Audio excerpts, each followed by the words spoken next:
My husband cheated and took everything from me. He never expected me to return as his new boss. The night my husband told me he was leaving me, he didn't look guilty. He didn't look sad. He didn't even look angry. He looked relieved. He stood in the doorway of the penthouse we had bought together, wearing the expensive black suit I had helped him choose for his company's annual gala. Behind him stood the woman he'd been sleeping with, my best friend, and in her hand was my wedding ring. I stared at it for several seconds before I understood what I was seeing. Then my husband smiled. Not a nervous smile. Not an apologetic smile. A smile that told me he had already decided how the rest of my life was going to go. Don't make this harder than it needs to be, Claire. Claire. My name. The name he had once whispered when he promised he'd love me forever. The name he'd shouted when we fought. The name he'd written inside the first anniversary card he ever gave me. Now he said it like I was an inconvenience. I looked at my best friend, Emily. She wouldn't meet my eyes. That hurt more than anything. Because 10 years earlier, Emily had been the person holding my hand when I walked down the aisle. She had cried harder than my own mother. She had told me, "You're the luckiest woman alive." Apparently, she had been waiting for the luck to change. I looked back at my husband. How long? He sighed. Does it matter? How long? Emily finally spoke. 8 months. 8 months. I almost laughed. 8 months meant Christmas. My birthday. Our anniversary. The business conference in Chicago. The weekend he told me he had to work late. The night he kissed my forehead and said he was exhausted. The morning he brought me coffee in bed. All of it. A lie. I slowly looked around the apartment. Our apartment. The place I had spent years turning into a home. The marble kitchen I designed. The photographs on the walls. The piano my father had given us as a wedding present. The flowers I had planted on the balcony. Everything suddenly looked unfamiliar. Then my husband said the sentence that changed everything. You need to pack your things. I stared at him. What? He pointed toward the hallway. You can take your clothes and personal belongings. Everything else stays. I actually thought I had misunderstood him. This is my home. He laughed softly. No, Claire. It's mine. That was the first lie. The second came 30 seconds later. I paid for it. He had. At least that's what every document said. Because he had spent the last 2 years quietly transferring our assets into companies I had never heard of. Companies created with my money, my investments, my ideas, my work. And I didn't know. Not yet. I didn't know that while I was standing there watching my marriage collapse, my husband had already prepared a second life. A new apartment, a new woman, a new company structure, and a plan to leave me with almost nothing. What he didn't know was that his plan had one fatal flaw. He had underestimated the woman he was destroying. And 3 years later, I would walk into his company's headquarters wearing a black suit. I would sit at the head of his boardroom table. And when he looked up and realized who had just acquired his company, I would watch the smile disappear from his face. But that night, I was still the woman he thought he had defeated. And I had no idea how much worse things were about to become. Chapter 1. The woman he replaced me with. You're being unreasonable. My husband, Daniel, said it as if he were discussing a minor disagreement over dinner. I stood beside the kitchen island with my arms folded. Unreasonable. Yes. You cheated on me. I made a mistake. 8 months isn't a mistake. His jaw tightened. Emily shifted behind him. I looked at her. You slept with my husband for 8 months. She whispered, I'm sorry. No. She looked up. I'm sorry isn't enough. Daniel stepped between us. Don't attack her. I stared at him. You're protecting her? She's not the problem. I laughed. The sound came out strangely, almost hysterical. Then what is the problem, Daniel? He didn't answer. I knew. I had finally realized what was happening. He wasn't leaving because he had fallen in love. He was leaving because he had planned it. The affair wasn't the beginning. It was the final stage. You've been planning this. His silence answered me. I walked toward the dining table. There were papers sitting there. A stack of documents. I picked them up. My hands began to shake. divorce papers, property agreements, bank statements, a list of assets. I looked at the first page, then the second, then the third. This says I leave with nothing. Daniel sat down. You'll have your personal belongings. You want me to sign away the house. It's my house. You want the cars. They're registered to me. The investment accounts. Mine. The company's shares. Mine. I stared at him. Daniel, I built that company with you. He leaned back. No. You helped. The words hit me harder than the affair. You helped. I repeated them quietly. He shrugged. You weren't exactly a business partner. I almost smiled. That was incredible. Because when we started the company, Daniel didn't know how to create a financial projection. He didn't know how to negotiate with suppliers. He didn't understand our first major contract. He didn't even know which bank accounts held our operating funds. I had done those things. I had stayed awake until 3 a.m. building spreadsheets. I had written proposals. I had negotiated contracts. I had created the pricing model that eventually made our company profitable. But the company had his name on it. Daniel Mercer. Mercer Technologies. Everyone thought he was the genius. I had never cared. I loved him. That had been my mistake.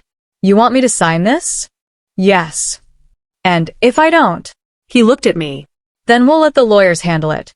I noticed something in his expression. A confidence. Too much confidence.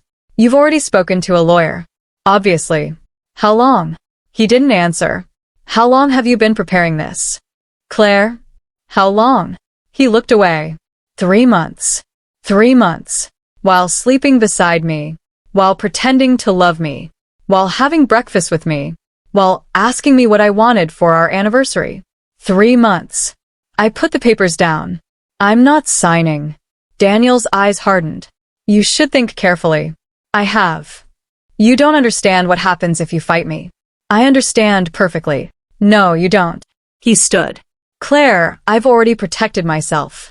Something about that sentence made my stomach drop. Protected yourself? He walked toward the bar. He poured himself a drink. You should have paid more attention to the finances. I stared at him. What did you do? He didn't answer. Daniel. He smiled. Nothing you can't recover from. That was when I knew. He had taken something. Something significant. I grabbed my phone. I'm calling our accountant. Daniel laughed. He's already on my side. I froze. Our accountant. Yes. Mark. I stared at him. For 7 years, Mark had handled our finances. He had been at our wedding. He had attended our Christmas parties. He had sent me financial reports every quarter. Apparently, he had been lying too. I called him. He didn't answer. I called again. Nothing. Then a text arrived. I'm sorry, Claire. I can't discuss this with you anymore. Daniel is the authorized managing director. I read it twice. My chest tightened. Daniel watched me. Then he said something I would never forget. You should have stayed out of the business. I looked at him. I built that business. No. He took a sip of his drink. You built it for me. Chapter 2. The night I lost everything. At 11:47 p.m., I was standing outside the penthouse with 2 suitcases. That's all I had. 2 suitcases. After 11 years of marriage, I looked back at the apartment. Daniel had changed the locks. The security guard wouldn't let me back inside. My wedding photographs were still on the wall. My mother's necklace was still in the bedroom. My passport was inside the safe. My laptop was inside the office. My father's watch was in the drawer beside the bed. Everything I owned was inside. But according to Daniel's lawyer, I had voluntarily vacated the premises. Voluntarily. I sat down on the curb. For the first time that night, I cried. Not because Daniel cheated. Not because Emily betrayed me. Not even because I had lost the house. I cried because I finally understood that the person I trusted most had spent months preparing for my destruction.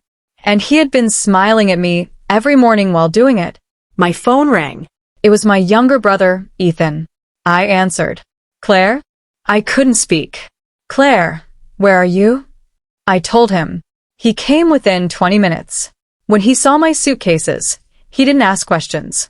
He simply hugged me. I cried into his shoulder. I'm sorry. For what? I didn't see it. Ethan pulled away. See what? That he hated me. Ethan looked confused. He doesn't hate you. Then why would he do this? My brother didn't answer. Because neither of us knew. Not yet. He took my suitcases and put them in his car. You're staying with me. I don't want to be a burden. You're my sister. I'll find somewhere tomorrow. No. He opened the passenger door. Tonight you sleep. Tomorrow we figure out how to destroy him legally. I looked at him. Can we? He gave me a serious look. I don't know. Then he smiled. But we're going to try. The next morning, I woke up at 6:12. I couldn't sleep. I opened my phone. There were 43 notifications. Most were from unknown numbers. Then I saw the email. Urgent. Bank account access terminated. I opened it. My joint savings account had been closed. Our investment portfolio had been transferred. My credit card had been canceled. The apartment mortgage had been refinanced.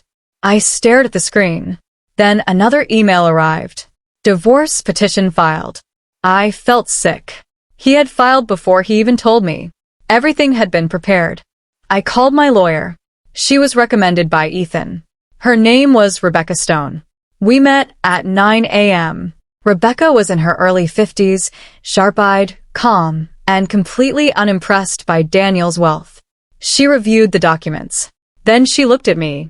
Did you sign any of these? No. Did you authorize these transfers? No. Did you know about these companies? No. She leaned back. Then we may have a much bigger case than divorce. What do you mean? Rebecca turned her laptop toward me. There were company registrations, bank transfers, property purchases, holding companies, shell corporations. My stomach twisted. Daniel transferred assets into 3 companies over the past 18 months. Why? To separate them from the marital estate. But I didn't know. I know. She clicked another file. This company was created 6 months ago. I read the name. DM Strategic Holdings LLC. Rebecca opened the ownership documents. I stared. Daniel owned 52%. Emily owned 48%. I stopped breathing. Emily. Rebecca nodded. Your husband's affair partner. I stared at the screen. That wasn't an affair. It was a partnership. They had planned it together. My husband hadn't simply found another woman. He had built another life. Using my money. Rebecca opened another document. Claire, I need you to look at this. I did. It was a transfer of shares. My shares. Shares from Mercer Technologies. The company I had helped build.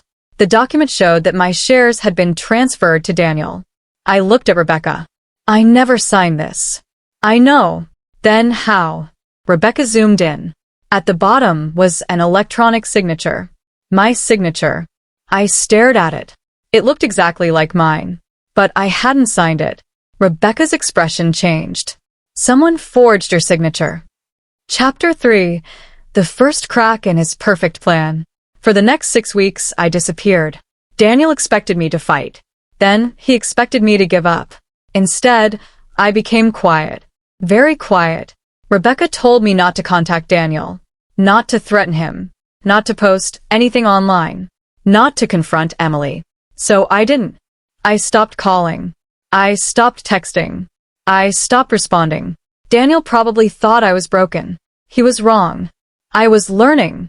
Rebecca brought in a forensic accountant named Victor Hale. Victor spent weeks going through every transaction. Then one Friday afternoon he called me. I found something. I went to his office. He put a folder on the desk. This is the original financial structure of Mercer Technologies. I looked at it. What am I looking for? Your contributions. He showed me a spreadsheet. The numbers were enormous. Daniel told everyone he funded the company. Victor shook his head. He didn't. I stared. Then who did? You. My heart stopped. Victor continued. Your inheritance from your grandmother was used as the initial capital. I remembered. When Daniel and I started the company, I had received $180,000 from my grandmother. Daniel had told me it would be enough to get us started. I had forgotten about it. Not because it wasn't important, because I trusted him. Victor continued. Then there were additional transfers from your personal investment account. How much? Over 7 years? He looked at me. Approximately $3.8 million. I couldn't speak. $3.8 million. My money, my inheritance, my investments, my savings, my company, my life. Victor slid another document toward me. And that's not the worst part. I looked down. What is? He pointed at a payment. $650,000, Emily Carter. My stomach dropped. When was this? 2 months before Daniel filed for divorce. What was it for? Consulting. I laughed. She doesn't consult for the company. Victor nodded. Exactly. He opened another file. There are 17 payments. My hands began to tremble. Total. $2.4 million. I stared at him. Daniel had paid Emily $2.4 million, while telling me he was leaving because our marriage had failed. Rebecca sat silently across the room. Victor continued. And there's something else. He opened a final document. This one was different. It was a bank transfer. $5 million. Recipient. North Star Capital Partners. Date. 2 weeks before Daniel filed for divorce. I looked at Victor. What is North Star? He smiled for the first time. I don't know. Then why does it matter? Because the company that owns North Star? He paused. Isn't owned by Daniel. I leaned forward. Who owns it? Victor looked directly at me. That's what I'm trying to find out. Chapter 4. The secret my husband didn't know. 3 months passed. Daniel moved into the apartment he had prepared with Emily. Photos appeared online. Dinner parties. Business events. Luxury vacations. Emily posted a picture from Monaco. The caption said, New beginnings. I stared at the picture for a long time. Then I closed my phone. I didn't feel jealous. I felt something else. Clarity. Because while they were celebrating their victory, I was building my own case. Rebecca filed motions. Victor traced money. We uncovered hidden accounts. Forged signatures. Undisclosed properties. False company expenses. And then we found something that changed everything. North Star Capital. The company Daniel had transferred $5 million to. It wasn't a random investment company. It was a private acquisition fund. And 6 months earlier, North Star had quietly started buying shares in Mercer Technologies. 1%. Then 3. Then 5. Then 8. I looked at Rebecca. Who owns North Star? She smiled. We're close. The next week, Victor came into the office carrying a folder. He didn't sit down. He simply put it on the table. We found the owner. I opened it, then froze. The ownership structure was buried behind several holding companies. But the final beneficiary was there. My name, Claire Morgan. I stared at it. What? Rebecca looked at me. Apparently, your grandmother wasn't finished protecting you. I didn't understand. My grandmother died 7 years ago. Yes. Victor opened another document. Before she died, she created a trust. I read the trust agreement. My grandmother had established an investment trust in my name. But there was a condition. I couldn't access the controlling assets until I had been married for 10 years. I stared at the date. My 10th wedding anniversary was in 4 months. For months. Daniel had filed for divorce 3 months earlier. He had planned everything. Except for this. He didn't know about the trust. And he certainly didn't know that the trust controlled North Star Capital. Rebecca leaned forward. Do you know what North Star's primary purpose is? I shook my head. Acquisitions. Acquisitions of what? Companies. I looked at her. Which companies? She smiled. Competitors. Victor slid another paper toward me. There were 6 companies listed. 5 had already been acquired. The 6th was Mercer Technologies. I stared at the page. North Star is buying my husband's company. Correct. When? Rebecca looked at the calendar. Your 10th anniversary. I felt something inside me change. For the first time since Daniel left me, I smiled. Chapter 5. The Plan. I didn't want revenge that involved screaming. I didn't want revenge that involved social media. I didn't want revenge that involved destroying Emily's reputation. I wanted something better. I wanted Daniel to understand exactly what he had done. I wanted him to realize that the woman he had thrown away was the person who had quietly become powerful enough to buy everything he thought belonged to him. But there was a problem. If North Star acquired Mercer Technologies, Daniel would still be CEO. Unless the acquisition agreement said otherwise. Victor found the clause. Change of control triggers executive review. Rebecca looked at me. Do you want him removed? I thought about it, then shook my head. Not immediately. Why? Because I want him to think he won. Rebecca smiled. That's cruel. No. I looked at the contract. It's fair. The next 4 months were the hardest of my life. I worked. I studied. I rebuilt my confidence. I learned everything about North Star. I attended private meetings. I met investors. I met executives. I learned how the acquisition process worked. I stopped thinking like Daniel's wife. I started thinking like an owner. And slowly, I became someone he would never recognize. My hair changed. My wardrobe changed. My confidence changed. But the biggest change happened inside me. I stopped asking why Daniel had betrayed me. I started asking what I would do next.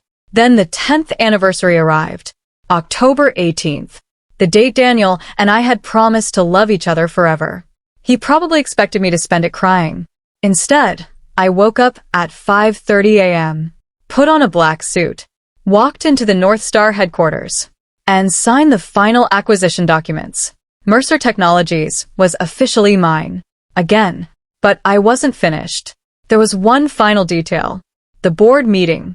Daniel had been told that an anonymous investment group had acquired the controlling interest. He knew a new owner was coming. He just didn't know who. The meeting was scheduled for 10 a.m. At 9:58, I stood outside the boardroom. My assistant looked at me. Ready? I smiled. Absolutely. She opened the door. Everyone stood. Daniel was at the far end of the table. Emily sat beside him. They looked nervous. Daniel cleared his throat. Where is the representative from North Star? I walked into the room. He glanced at me, then looked away. He didn't recognize me. Not immediately. I walked to the head of the table. Everyone sat. Daniel frowned. Excuse me.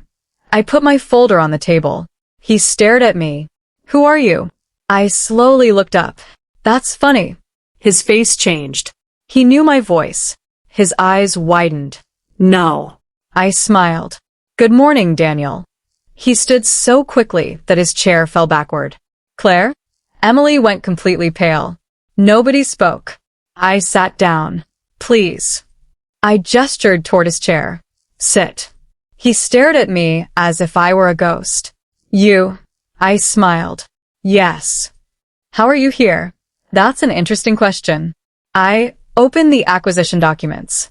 Maybe we should start with the fact that this company now belongs to me. Daniel's face lost all color. That's impossible. I slid the ownership certificate across the table. Read it. His hands shook as he picked it up. Emily leaned toward him. What does it say? Daniel couldn't answer. So I did. North Star Capital owns 74.6% of Mercer Technologies. I paused. And North Star Capital is controlled by the Morgan Family Trust. I looked directly into his eyes. The trust my grandmother created for me. Silence. Daniel sat down. Emily whispered, You knew? I looked at her. No. Then I smiled. But apparently my grandmother knew. Daniel stared at me for several seconds. Then he laughed. A nervous laugh. This is some kind of joke. No. You can't own this company. I do. You don't understand business. I smiled. That's what you told everyone. He looked at the board. She doesn't know how this company works. One of the directors cleared his throat. Actually, Mr. Mercer? Daniel turned. What? The director looked uncomfortable. North Star's due diligence report specifically highlighted Mrs. Morgan's contributions to the company's original growth. Daniel stared at him. I leaned back. Funny how people suddenly remember the truth when the ownership changes. Emily stood. This is insane. I looked at her. No. I pointed toward the door. This is business. She looked at Daniel. What are we going to do? Daniel didn't answer. He couldn't, because for the first time in 11 years, he was sitting across from me without control. No lawyer, no money, no intimidation, no secret, just the truth. I opened another folder. There is one more matter. Daniel looked at me. What? I pulled out the forensic accounting report. Before we discuss your future with this company, we need to discuss the $2.4 million you transferred to Emily. Emily froze. Daniel's eyes widened. I continued. The forged documents. Another page. The hidden accounts. Another. The unauthorized transfer of marital assets. Another. And the $5 million you moved into North Star. I smiled, which, ironically, was eventually used to buy your own company. Daniel looked like he couldn't breathe. I closed the folder. Welcome to your new reality. He stared at me. What do you want? That was the question I had waited months to hear. I looked at him. I wanted you to understand something. What? You thought you took everything from me. I stood. But you didn't. I walked toward the door. You only took away the life I thought I wanted. I stopped, then turned around, and in doing so, I smiled. You gave me the freedom to build a better one. I left the room. Behind me, I heard Emily start crying, and for the first time in years, I didn't turn around. But the story wasn't over, because that afternoon, Daniel made one final mistake. He decided he wasn't going to accept losing. He decided he was going to fight me. And he had no idea that the next thing I discovered about him would make the divorce look like the smallest part of what was coming. Because buried inside the company's oldest financial records was a secret that could destroy Daniel completely. And this time, even I wasn't prepared for what I was about to find.